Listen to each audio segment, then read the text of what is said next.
ઉનામાં સિંહણની પજવણી કરતો વિડીયો સામે આવ્યો। સાસણના સાવજ એશિયાની શાન છે, પણ સાવજની પજવણી કરવામાં લોકો જરા પણ પાછીપાની કરતા નથી।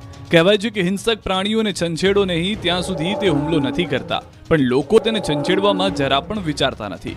ગીર સોમનાથનો એક વિડીયો જોવા મળ્યો છે, જેમાં સિંહણની પજવણી કરતો એક શખ્સ દેખાય છે। અલમસ્ત રીતે આવતી સિંહણ લોકોને જોઈ ડરતી લપાતી રસ્તે જતી દેખાય છે, પણ મહાશય એમ થોડા માને। સિંહણની નજીક મોપેડ લઈ પહોંચી ગયો। વિડીયો ગીર સોમનાથમાં ઉના ગીરગઢડા રોડનો હોવાનું જાણવા મળ્યું છે। સિદ્ધેશ્વર મહાદેવ મંદિર પાસે સિંહણ રસ્તા પર લટાર મારતી નજરે પડી। સિંહણ પાણી પીવા જતા વાહન ચાલક સિંહણની નજીક જઈ પજવણી કરતો હોવાના દ્રશ્યો કેદ થયા। જોકે આસપાસમાં અનેક રાહદારીઓ પણ સિંહ દર્શન કરવા ઉભા રહ્યા। ગેનીબેન ઠાકોરે સદારામ કન્યા લાઇબ્રેરીના ઉદ્ઘાટન સમારોહમાં ઠાકોર સમાજની ટકોર કરી।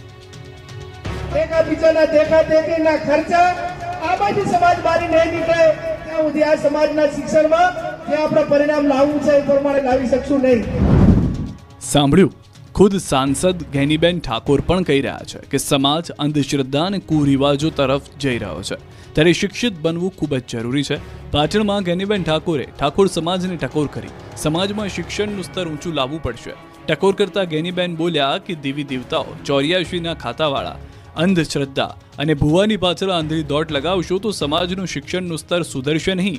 ઠાકોર સમાજના ડીએનએમાં એવી માનસિકતા છે કે મંદિરો બનાવવાથી જ સમાજનું ભલું થાય છે। દિયોદર તાલુકાના સુરાણા ગામે ઠાકોર સમાજના મહાકાળી માતાના મંદિરની પ્રતિષ્ઠામાં 1 કરોડ રૂપિયા ભેગા થયા।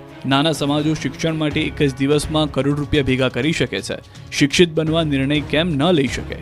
શિક્ષણમાં આપવા માટેની તમે માનસિકતા નહીં કેળવો ત્યાં સુધી આ સમાજનું શિક્ષણનું સ્તર સુધરવાનું હોય નહીં સુધરે। એનું કારણ કે આપણે માત્ર દેવી દેવતાઓ 84ના ખાતાવાળા અંધશ્રદ્ધા ભુવા ને પાવરિયા એના એમ વૈભવી દાન એકબીજાના દેખાદેખીના ખર્ચા આમાંથી સમાજ બહાર નહીં નીકળે ત્યાં સુધી આ સમાજના શિક્ષણમાં જે આપણે પરિણામ લાવવું છે એ પ્રમાણે લાવી શકશું નહીં। ગેનીબેન ઠાકોરે સદારામ કન્યા લાઇબ્રેરીના ઉદ્ઘાટન સમારોહમાં ઠાકોર સમાજની ટકોર કરી। એકબીજાના દેખાદેખીના ખર્ચા આમાંથી સમાજ બહાર નહીં નીકળે ત્યાં સુધી આ સમાજના શિક્ષણમાં જે આપણે પરિણામ લાવવું છે એ પ્રમાણે લાવી શકશું નહીં। સાંભળ્યું, ખુદ સાંસદ ગેનીબેન ઠાકોર પણ કહી રહ્યા છે કે સમાજ અંધશ્રદ્ધા અને કુરિવાજો તરફ જઈ રહ્યો છે, ત્યારે શિક્ષિત બનવું ખૂબ જ જરૂરી છે। પાટણમાં ગેનીબેન ઠાકોરે ઠાકોર સમાજને ટકોર કરી। સમાજમાં શિક્ષણનું સ્તર ઊંચું લાવવું પડશે। ટકોર કરતા ગેનીબેન બોલ્યા કે દેવી દેવતાઓ 84ના ખાતાવાળા અંધશ્રદ્ધા અને ભુવાની પાછળ આંધળી દોટ લગાવશો તો સમાજનું શિક્ષણનું સ્તર સુધરશે નહીં। ઠાકોર સમાજના ડીએનએમાં એવી માનસિકતા છે કે મંદિરો બનાવવાથી જ સમાજનું ભલું થાય છે।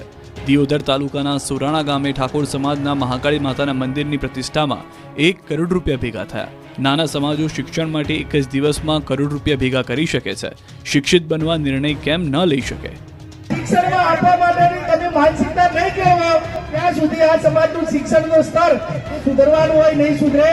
એનું કારણ કે આપણે માત્ર દેવી દેવતાઓ 84ના ખાતાવાળા અંધશ્રદ્ધા ભુવા ને પાવરિયા એના એમ વૈભવી દાન એકબીજાના દેખાદેખીના ખર્ચા આમાંથી સમાજ બહાર નહીં નીકળે ત્યાં સુધી આ સમાજના શિક્ષણમાં જે આપણે પરિણામ લાવવું છે એ પ્રમાણે લાવી શકશું નહીં।